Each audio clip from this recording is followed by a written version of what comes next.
All right. Hello out there, and welcome to another edition of Design Future Live. My name is Lee-Sean Huang, host of the show and Design Education Manager here at AIGA, the Professional Association for Design. So if this is your first time tuning in, we recently moved the show over from Instagram Live, and we were also spun off of a podcast, a pre-pandemic podcast called Design Future Now. But basically, this is an interview show where I speak with designers and other creative professionals and entrepreneurs about how they have designed their careers, their lives, and how they are creating the future. So we have a very special guest today on the show. We are speaking with Michael Hendrix, who is the author of 2 Beats Ahead, What Musical Minds Teach Us About Innovation. In addition to being one of the authors of the book, Michael is also a partner and global design director at IDEO, a design innovation consultancy. And he's also an educator. He teaches entrepreneurship at the Berklee College of Music in Boston. And he's delivered keynotes at a variety of places, including at Wired, Fast Company, and South by Southwest. Here's the book if you want to check it out. So we'll be talking about the book today and Michael's practice as a designer and musician. So welcome to the show, Michael. Thanks, Lee-Sean. So I've heard from a different interview that you've done that this book almost didn't happen. You had a chance meeting with your co-author, Panos A. Pillai, at a conference that neither of you really wanted to attend, or you're on the fence about attending, and then you met and then magic happened. Can you tell us a little bit more about that origin story? Yeah, so it was a creative economy conference in Massachusetts, and both of us were speakers at that event, but we didn't know each other at the time. I heard Panos on stage. He had just started at Berklee to launch something called the Institute for Creative Entrepreneurship. And when I heard about that, I thought, oh, that's pretty interesting, because at the time I was thinking about design and music, and I've been wondering, like, what could design do in the music industry? Because, you know, I've been able to work in government and healthcare, but music was something I hadn't pursued, and it wasn't that I didn't associate the two together, because I thought about marketing and packaging for a long time. But, you know, in the way that we think about design, I thought there's probably something more holistic. So when I heard him speak about entrepreneurship, I thought, oh, that's pretty cool, because I didn't know where to start, but this is an interesting way into Berklee. I do understand entrepreneurship because of my own history as an entrepreneur. And so I'll just walk up to him after the talk and see how it goes. So I chased him down in the hall, and you know, it turned out he was on a similar journey, thinking the same about design. He had just been to the Stanford D School and toured that. He was wondering, like, how do I help my students at Berklee unlock their entrepreneurial behaviors? Is design one of those ways? And so we immediately had a shared interest, though we didn't know anything about one another. And on the spot, he said, hey, you know, my classes start in the fall. Would you like to come teach? And I said, okay, you know, and teaching wasn't scary to me. I mean, I've taught adjunct for a long time, but I wasn't sure what I was going to say to this class. So we had one more lunch, and then it was time. And basically, that put me on a journey of reflection, just asking, what are the shared mindsets of designers and musicians? Can I name them? If I name them, how might that help us get to this answer I was asking about music and design? So that's how it all started. That's really cool. And so you are based in the Boston area, out of the IDEO Cambridge studio. I just wanted to say to our audience out there, we'd love to hear where you're tuning in from. So if you want to type in the chat where you're tuning in from today, feel free to do that. And if you have any questions, our staff are monitoring those as well. So I'll surface those, time permitting, to Michael as well. So Michael, back to you. We were talking in the green room prepping for this about some of the, I guess, skills that being a musician has helped you in other parts of your life as an educator, as a designer. And one of them we were talking about had to do with performance and stage fright. Could you tell us about that as one of the things that your music background has helped you as you brought it into your design practice and your professional practice? Yes. So I don't remember why, but last year I had a friend from college reach out to me and she said, "Hey, do you remember when we were in college and we were doing crits and you didn't want to talk, so you asked me to come stand next to you and present your work?" And I totally forgotten about that, but I do remember the feeling because it was a combination of shyness and arrogance of like, the shyness was I just didn't like being in front of people. I didn't like being in front of the room, stage fright. The arrogance was I was ignorantly of the opinion that the work should speak for itself. But like, isn't it so self-evident that my design clearly indicates what it's trying to accomplish? Yeah. It's like, why would you ask me to explain it? Can't you not see it? So it was like a combination of those two things. But honestly, it took me a while. When I got my first job, I realized like, your work isn't self-evident. There's a lot to explain, a lot of decisions going into the process. And then when I started a band, it's often you get up on the stage and whether it's 3 people or 20 people or 100 people, you need to somehow connect with the audience for them to stay and care, right? Yeah. So the first couple of shows was me just staring at my pedals on the stage and playing my song and mumbling something between tracks until I learned actually like the audience is also somebody you have to engage in the process. So it actually helped me in my career because it made me more comfortable in front of the clients in a boardroom, etc. And eventually got me to public speaking without having to ask somebody else to come up and stand next to me and explain my work. Yeah. Well, thank you for sharing that anecdote from your past as well and bringing us along on this journey and helping us understand how that has kind of transferred into what you do now. So I'd like to jump into the book itself and some of the passages. But you interviewed John Legend among a bunch of other amazing musicians as part of this. And there's a quote from John Legend in the book about essentially how do you build a team, whether it's a band or it's a design team. And he says, quote, "Every decision that you make, every personnel decision you make is critical in how you create art." And then he talks about how in politics, they say that personnel is policy, and he adds that personnel is your art. So can you help us unpack that a little bit and maybe help us explain how you apply that kind of thinking into building your own teams? Yeah, so, I think teams are much harder to build. Collaboration is harder to create than I think we often give credit. Mm-hmm. So, for example, my kids, I've watched them go through the years in school. They get put on project-based learning projects. And actually, I really do believe in project-based learning. I think it's a great idea to move away from the idea that the individual in their own right has all the best ideas and move into, I think, a more realistic scenario, which is groups of people together have better ideas together. So I absolutely believe in that. But the truth is you can't just put people together and expect great things to result. Mm-hmm. Because collaboration is a skill, it's an art. And so in interviewing these artists, producers in the book, there were a few things that I started to identify as characteristics or traits that were critical to building those teams. I would say the first one is recognizing that each individual in a group has a unique talent or expertise that they are there to offer, right? And so we're not all generalists. We're not all here to kind of do everything all at once, all the time, which I think is the way it kind of feels in this world where we're constantly trying to brand ourselves, market ourselves, push our work out to the world, etc., present to the client, do the work, pay the bills. Like, we're actually not everything. And so it's important when you start to build a team is just to recognize that everybody has their own expertise that they can bring, and the collective expertise is actually what makes a team strong.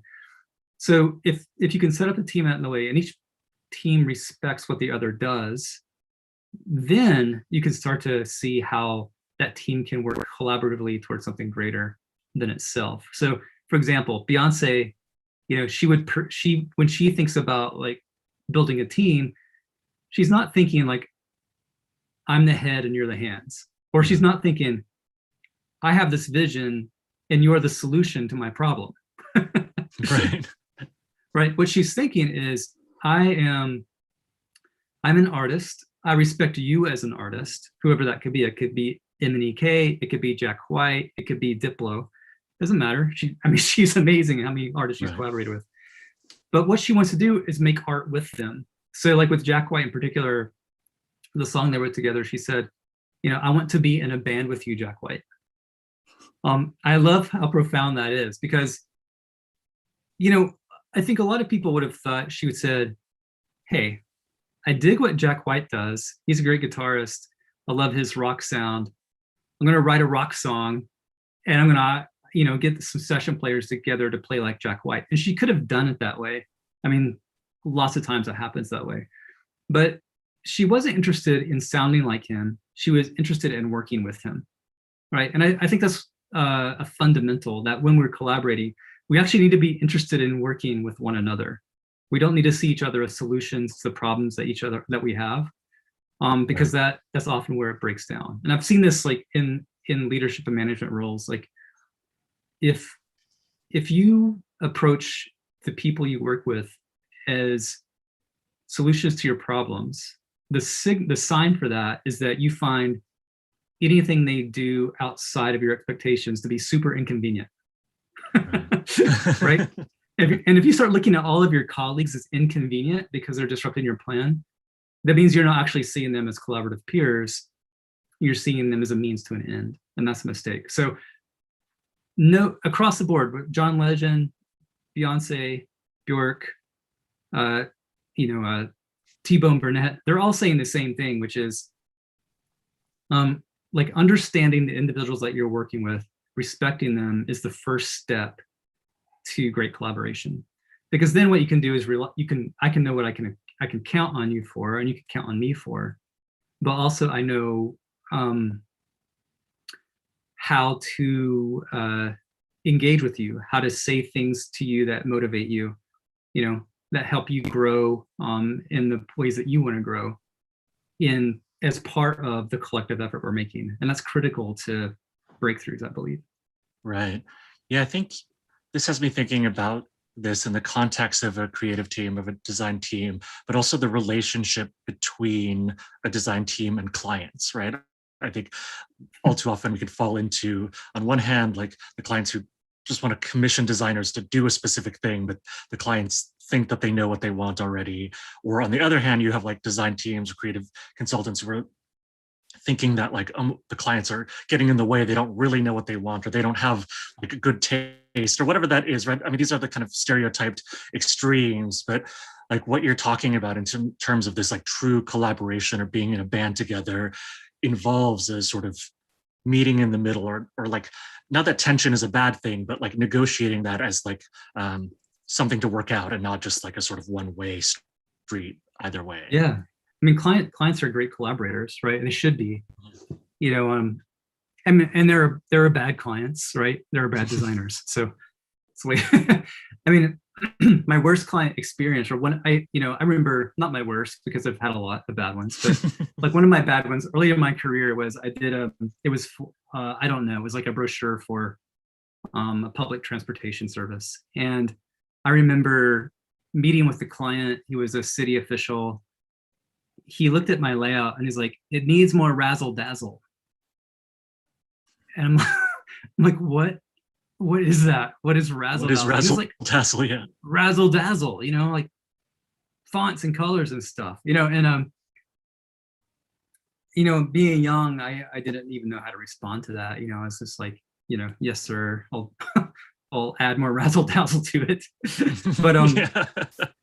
But that's not really, I was too young to really understand what he was asking. I don't think he had to interact with a lot of creatives either, so he wasn't really great at communicating either. But that's an example of like all the communication breaking down, the respect breaking down, because at that point there was no relationship. Like I was annoyed with him, he was annoyed with me. But now when I work with clients, it's far from that, because it's not like as a designer I'm their vendor. As a designer, I'm their partner, right? But as a client, they're my partner. And so involving them in the process as much as possible is critical to the successful outcome of the project. You know, we need them to experience the same thing we experience. We want them to be there to brainstorm ideas with us. We want them there to witness or discover. We want them there to contribute, because we are a whole team. It's not just us versus them. And that's been very successful, especially, I would argue it's critical in things that are more systemic or more complex. You know, when it comes to, say, there's certain kinds of design problems that actually don't think need that as much, where you as a designer can be an expert. Let's say it's like you need to make a visual identity system. You've done it for 20 years. You're pretty good at knowing how to do that, right? And Right. you'll talk to the client a while about what they need, what their expectations are, the uses, their budgets, etc. And you can come back with a reasonably strong option that's going to meet their needs, make them happy. But when it comes to something like, I want to improve, you know, the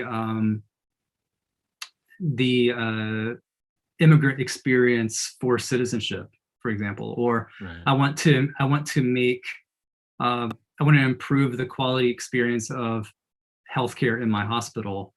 The complexity of those challenges requires far more collaboration and input. And so that's where I think these ideas really apply more directly. I just wanted to pause for a sec and welcome folks who might be joining us on the live stream a little bit later. I'm speaking with Michael Hendrix, who is a partner and global design director at IDEO and also author of 2 Beats Ahead, What Musical Minds Teach Us About Innovation. So we've been talking about his book and his practice. Jumping back into the book now, Michael, we've been talking about collaboration for a while now, but I wanted to pick another example.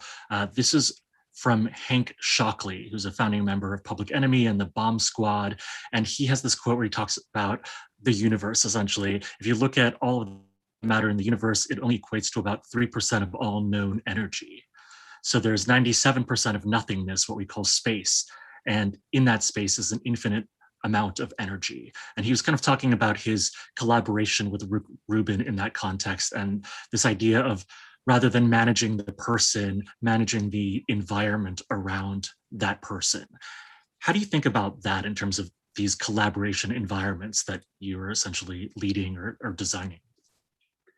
Man, that's so poetic, isn't it? I mean, Hank is like an it's an amazing incredibly quote. brilliant guy. I really enjoyed speaking with him, and he's been nice enough to do a few of these book talks with us since, which has been amazing. Oh, awesome. Yeah, when he said that, I remember just falling on the floor, like, you know, because it's so brilliant to say, you know, the job as a leader, as a manager, as a producer, isn't to manage the person, it's to manage the environment around that person. And that was a breakthrough for me in clarifying some things. It wasn't necessarily a new idea. I mean, Brian Eno is another musician that I really admire, and for years he's been saying that creativity or creating together needs to be more like planting a garden together versus creating a blueprint and creating a building. So he just says he just says it succinctly as gardening, not architecture. Shockley is saying it's 3%. It's the 97% to manage, not 3%. But in both cases, what they're saying is that there's an environment as a leader that you're responsible for. And I think it took me a long time to really understand that as a leader. You know, when I was younger, I did not get it. And in fact, I have an example in the book of me being a bad leader, where, you know, I felt like it was my job as a creative director to you know, be the approval process, to say good or bad, to tell them what to do. And I realized in the end, you know, I actually, after an employee told me that was bad behavior, you know, what I started to realize is like, that's actually not it at all. My job is to get the best out of that person, like help them grow, help them feel comfortable. And that's the example Hank Shockley is giving. So he in particular, he's talking about Slick Rick and Slick Rick's breakout album. And a lot of producers had worked with Slick Rick, but hadn't been able to make a record. Right. So Shockley's like, hey, I'm going to take this on as a challenge. And he said the way he got his head into it is he said, I'm just going to go into this as his assistant, not as his producer. Because if I'm there as his assistant, I can learn about him, understand his vision, and then I can do the things I know as a great producer to make his vision its best. And I think is a beautiful example of something we can take into our design practices. You know, I mean, I believe that we do have like really unique environments compared to other kinds of companies, designers do, because you have to, you're already a creative, sensitive person. You know, most people who are creative are highly sensitive. Being creative requires you to be vulnerable all the time, because you have to be vulnerable. Why? To take risks and try new things. And that's very hard. And then if you're a high performer on top of that, where you're always pushing yourself, I mean, think about the combination of those things: high performance, high vulnerability, high sensitivity. Right. You know, it's like it can also make you pretty prickly as a person. Yeah, it's a lot to manage, right? So I mean, as a leader, like being able to create that environment so that people can be successful is hard. It's very hard, but it's in plenty of examples of failure in my lifetime. But I do believe that's the job, and I think Shockley painted it beautifully. Yeah, on that point of creative people being high performers and needing that vulnerability and sensitivity there, I wanted to pick another example about education and how we train young designers or folks who are coming up in any creative discipline, really. But you were looking into the Jimmy Iovine and Andre Young Academy, Andre Young being Dr. Dre to most of us, at USC, the University of Southern California, and talking about how in the curriculum there, the graduates develop a language for communicating with other disciplines, right? So I guess every discipline and every profession has a lot of in-group language and cultural norms and things like that, but we need to work well with others. Can you tell us more about that, this common language, and maybe how you apply that into your own practice as well? Yeah, so, you know, Dre and Ivy are there talking about basically technology, business, and pop culture. It's the way they think about like the trifecta that not just college students need to know. Like now they've actually started working with Lauren Powell Jobs on an XQ Institute to create a high school because they believe if you're not trilingual in this way, you can't really, in today's environment, you can't really be that successful. You actually need to understand all three. But it's not really a new idea if you think about, you know, like college programs that teach something like humanities that are mixing, you know, art, history, literature, science together to understand them chronologically through time. Is kind of the same thing we're saying here, is that the truth is it's dangerous to think in pure silos for any of these practices or disciplines. We really need to blend them together so that at minimum we can communicate with each other. And I think that was, you know, what Dre and Ivy are saying. Or there's also another entrepreneur in the book named Steve Stout, who wrote this book called The Tanning of America. And he was saying the same thing. He's like, you know, because when I build teams, if I hire for my company, though they may be a technologist, if they have a strong music passion, that is equally important to the way they can interact with on our projects. So, you know, I've heard the millennial generation called the slash generation, meaning I'm this slash that slash this slash that. Mm-hmm. I actually think that's great. You know, the truth is all of us are that. We all wear many hats. And the more we embrace that, the more likely we are to be able to interface with more people and pursue these activities. It's interesting. It does go back to the earlier conversation about team building. I do think you have to be excellent at one thing. Right. Just because practically, it's a great way for people to understand how to what to hold you accountable for and what they can count on you for. But then that should not limit us in our contribution. And so we need to be need to have as many hats as we can, or respect that in others, to really have a holistic approach in our work. Yeah, that's really beautifully put. So I want to pick one more example from the book for now. And I usually ask my guests, like, what's inspiring them right now in the world? And so I do want to hear about that, but you had a passage in the book about T-Bone Burnett, about inspiration as well. So I wanted to share that with our viewers. Where T-Bone Burnett talks about how art has nothing to do with efficiency. Inspiration is not efficient. Inspiration is like the wind, it blows. And I think one of the things around inspiration and creativity, especially in business contexts where we're often thinking about like optimization and efficiency and all of these sort of things, is that sometimes these are at odds, right? There's like some surplus and inefficient things that need to happen in a creative process. So can you help unpack that a little bit? And then I'd love to also hear what is inspiring you right now too. Yeah, so you're absolutely right. There's a huge tension between the reality of what it takes to come up with new breakthrough ideas and to be creative, and the pace at which businesses are working and the results that they're demanding. And just to really highlight that, look at an organization like Bell Labs in the 1950s, 1960s, who invented some pretty great things like radar, like microwaves, important things that took years to break through, and they had no deadlines. It was just this creative environment. Compare that today to any innovation group that you might know, like even at Google, where people have to produce things pretty rapidly, just to stay ahead in the race to invent something new. I wish it could be like the Bell Labs days again, honestly, because I think that's a more natural human pace. But in today's environment, we don't really have the choice. So the choice we do have, though, is discipline. So, one thing I learned in talking to these artists is, like, they're all, they're A-list names, they're celebrity, they're famous.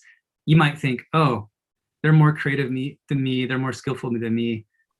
But I didn't come away from my conversations with them feeling that way. What I came away with is, these people are committed to their craft. These people know that the more they try and the more regularly they do it, the more likely it is they're going to come up with a good idea. Right.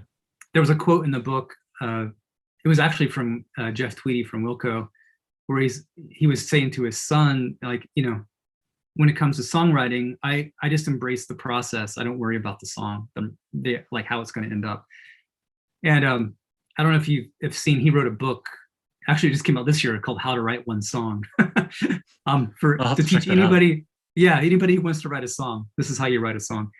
And but the main instruction of his book and what he says about himself is like, Wilco has won some Grammys. Wilco has established itself not because we're great musicians, but because we are disciplined and productive.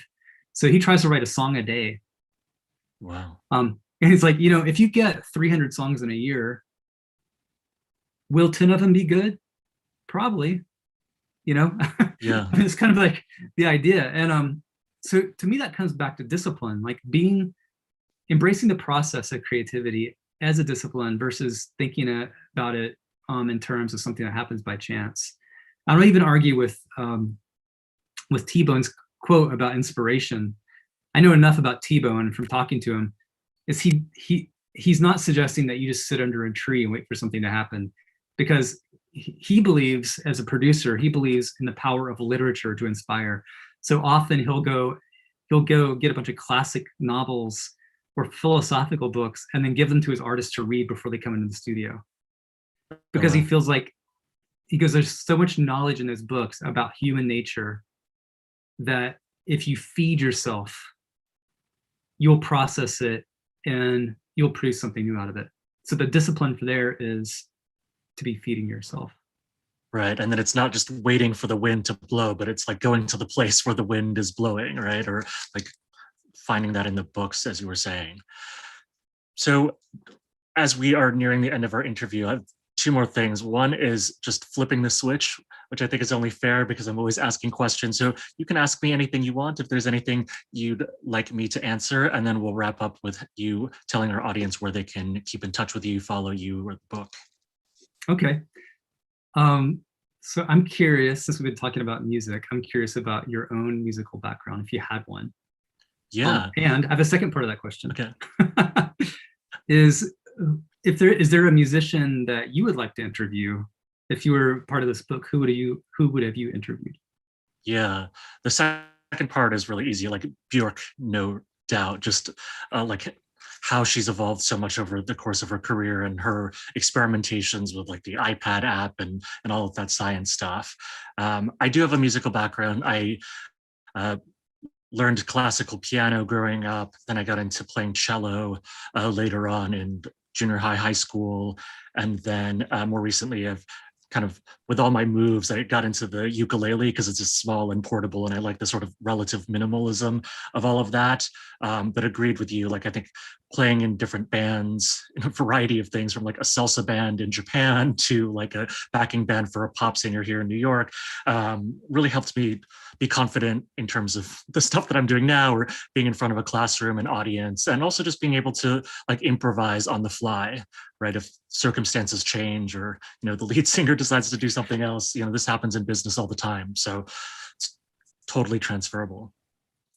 That's so cool. I did not know you played ukulele. I love that. Yeah, thanks. All right. Well, to wrap us up, Michael, can you just let our audience know where they can follow you and keep up with your practice and the book, which is right here, 2 beats ahead? Well, thank you.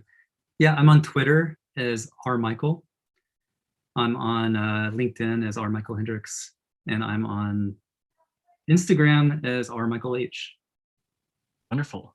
Well, thanks again for joining us, taking some time out of your busy schedule to join us. And thank you, everybody across the country and across the world, for joining our live stream today.